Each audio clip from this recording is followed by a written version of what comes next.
মন্দিরের গেট, আমরা চলে যাচ্ছি বাড়ির উদ্দেশ্যে।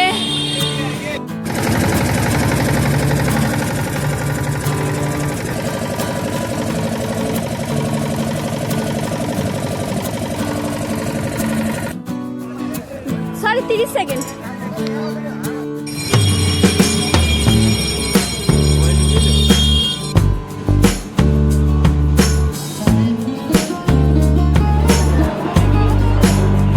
হর হর মহাদেব, হর হর মহাদেব। বন্ধুরা, আজকে আমাদের বেনারসের দ্বিতীয় দিন, আর সকাল এখন বাজে প্রায় 4:30।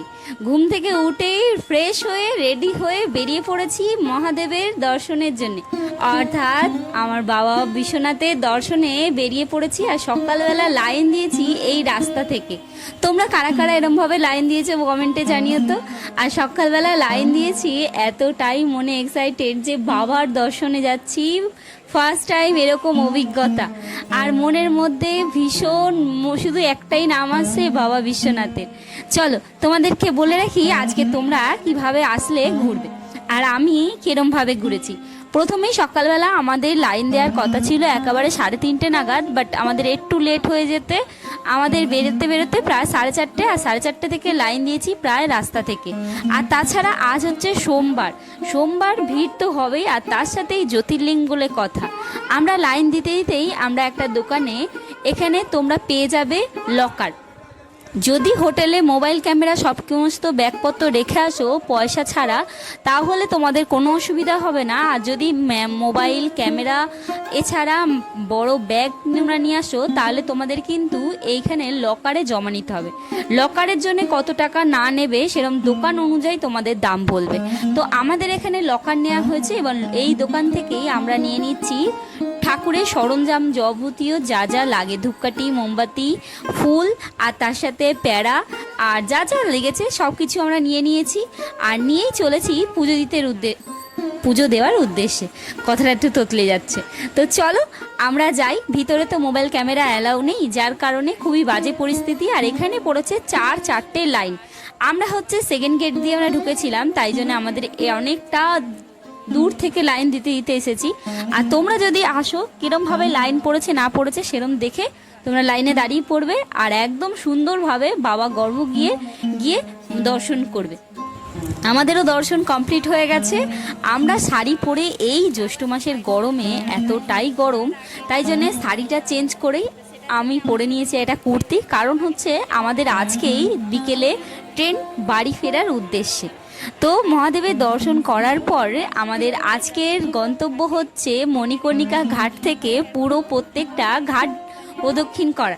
কারণ হচ্ছে আমাদের হেঁটে তো সম্ভব হচ্ছে না, অনেকেই আছে এই নৌকা বিহার করতে আসে। তাই আমাদের নৌকা বিহার হচ্ছে এই ভর দুপুরবেলা বেরিয়ে পড়েছি নৌকা বিহার করতে। কারণ হচ্ছে আমাদের বিকেলের ট্রেন আগেই বলে দিলাম, তাই আমরা বিকেলে আমাদের সম্ভব হবে না। তাই এই দুপুর এই গরম ঠাটা পোড়া রোদের মধ্যে আমরা বেরিয়ে পড়েছি নৌকা নিয়ে।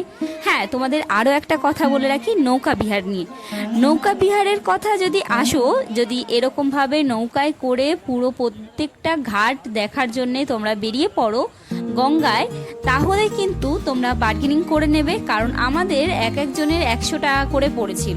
এবার ওখানে অনেক ধরনের পয়সা নিয়ে ওঠা পড়া থাকে। তো তোমরা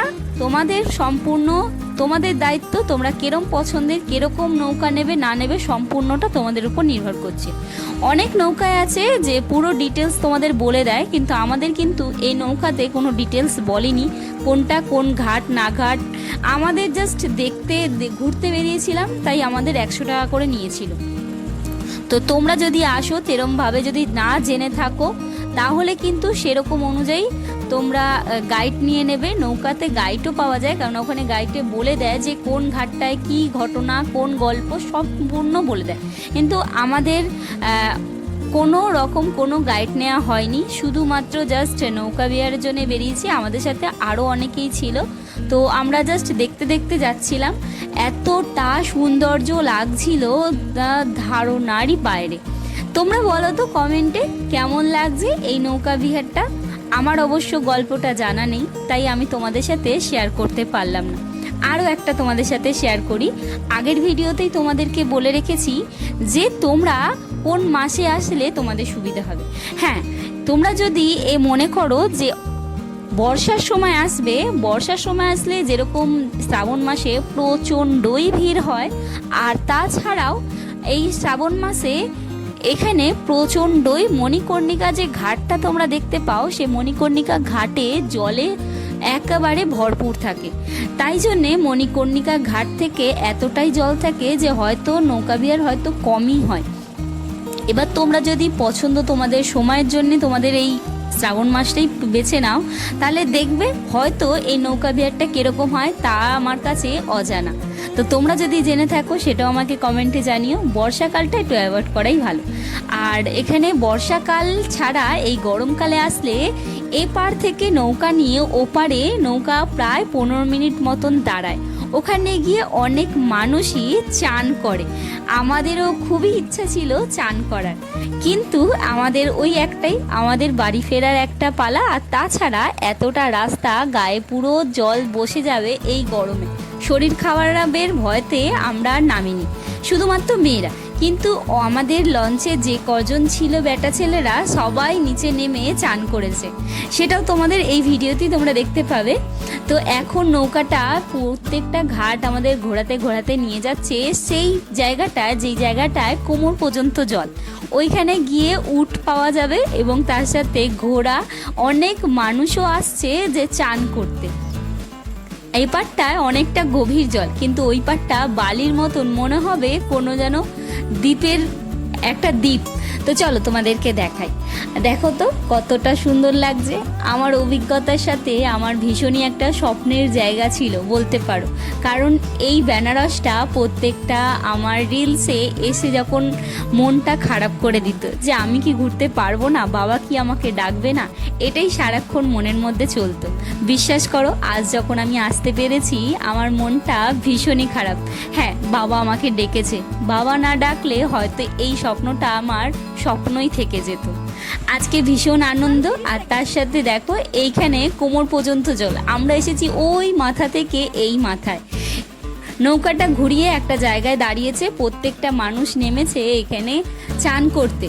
এখানে বর্মশাই এবং ভাই দুজনে মিলে চান করবে, কারণ তারা এনেছিল গামছা ধুতি, তো তারা চান টান করে নিয়েছে, করে আমাদের আবারও যেইখান থেকে আমরা উঠেছি ওইখানে আমাদের ড্রপ করে দিয়েছে। আমরা এবার চলেছি স্টেশনের উদ্দেশ্যে। তো এই হচ্ছে মন্দির, আর এখান থেকে আমরা দর্শন করতে করতে আমরা যাব এখন এই বেনারসের ফেমাস লস্যি খাবো, তারপরে যাব আমরা হোটেলের উদ্দেশ্যে। চলে এসেছি এই দোকানটা একবারে মন্দিরের কিছুটা দূরেই, আর এখান থেকে আমরা আজকে লাস্ট লস্যি খেয়ে নেবো, বেনারসের ফেমাস লস্যি। আমরা এখানে এসে কিন্তু লস্যি, পান সবটাই খেয়েছি, কিন্তু একটা জিনিস মিস হয়ে গেছে, বেনারসের শাড়ি। এই শাড়িটা কিন্তু অনেক রেঞ্জের পাওয়া যায়, কম থেকে মানে 30-40 হাজার টাকারও পাওয়া যায়, বাট আমাদের কাছে অতটা বাজেট ছিল না, তাই আমরা এসেছি বাবার দর্শনে। নেক্সট টাইম যদি বাবা ডাকে আর সেরম যদি রেঞ্জে আমরা পাই, অবশ্যই বেনারসি শাড়ি এখান থেকেও নিয়ে যাব। আর সেই জায়গাটা আবারও এসে দিচ্ছি যেখান থেকে আমরা শুরু করেছিলাম বেনারসের এই যে স্টেশন, এতটাই সুন্দর, বেশ ভালো লাগলো।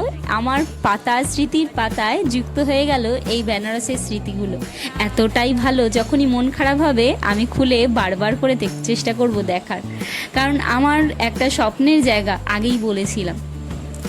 চলো, এখন চলে এসেছে আমাদের ট্রেন, আমরা গোপু সোনাকে নিয়ে চলেছি এবার বাড়ির উদ্দেশ্যে।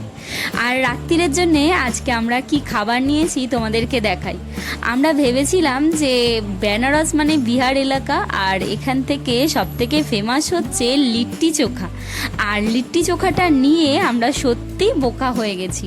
কারণ হচ্ছে লিট্টিটা দেখতে যতটা সুন্দর ততটাই বাজে খেতে, শুধু মনে হচ্ছে আটার দলা, ভিতরে যে পুরটা থাকে ছাতুর, সেই ছাতুর পুরটা খুবই বাজে খেতে আর একদম আটার মতন। চলো, এটাই খেয়ে আমরা এখন চলেছি বাড়ির উদ্দেশ্যে। আমাদের নেক্সট ডে সকাল হয়ে গেছে, আর আমাদের ট্রেনটা এখন ঢুকছে হাওড়া স্টেশনের কাছে। আর তোমাদের ভিডিওটা কেমন লাগলো কমেন্ট করতে কিন্তু একদম ভুলবে না। আর আমার চেষ্টা করলাম তোমাদের সাথে ছোটোখাটো খুঁটিনাটি শেয়ার করার, কেমন লাগলো। আর সকলকে জানাই টাটা, বাই বাই। ভালো থাকো, সুস্থ থাকো, সাবধানে থাকো। আবারও দেখা হচ্ছে নতুন একটা জ্যোতির্লিঙ্গের উদ্দেশ্যে।